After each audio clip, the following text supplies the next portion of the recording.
কুমিল্লা দেবিদ্বারে দুধ দিয়ে গোসল করে আওয়ামী লীগ থেকে পদত্যাগের ঘোষণা দিয়েছেন এক ইউনিয়ন পরিষদের ইউপি চেয়ারম্যান। তার নাম কামরুজ্জামান মাসুদ। তিনি উপজেলার ফতেহাবাদ ইউনিয়ন আওয়ামী লীগের সাধারণ সম্পাদক ও ফতেহাবাদ ইউপি চেয়ারম্যান। সবার উদ্দেশ্যে কামরুজ্জামান মাসুদ বলেন, আমি জনগণের ভোটে ফতেহাবাদ ইউপি চেয়ারম্যান নির্বাচিত হয়েছি। আমি দলীয় চেয়ারম্যান নই। আমি কখনোই চাইনি ছাত্র জনতার বিপক্ষে থাকতে। ৪ আগস্ট দেবিদ্বারে কি হবে তা আমি জানতাম না। আমাকে দলের সিনিয়র নেতারা ভুল বুঝিয়ে বাড়ি থেকে নিয়ে গেছেন।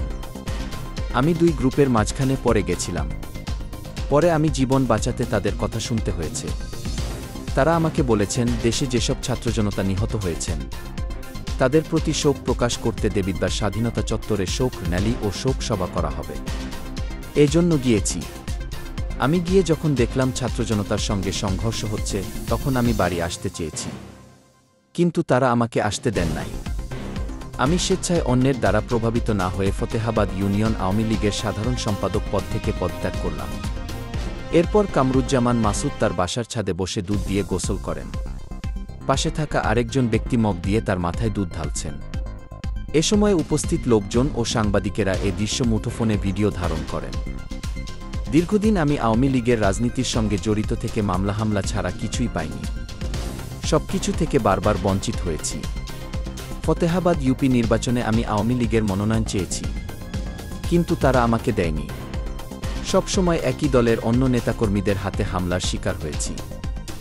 বেলা ১টার দিকে তিনি উপস্থিত সাংবাদিকদের সামনে ফতেহাবাদ ইউনিয়ন আওয়ামী লীগের সাধারণ সম্পাদকের পদ থেকে পদত্যাগের ঘোষণা দেন।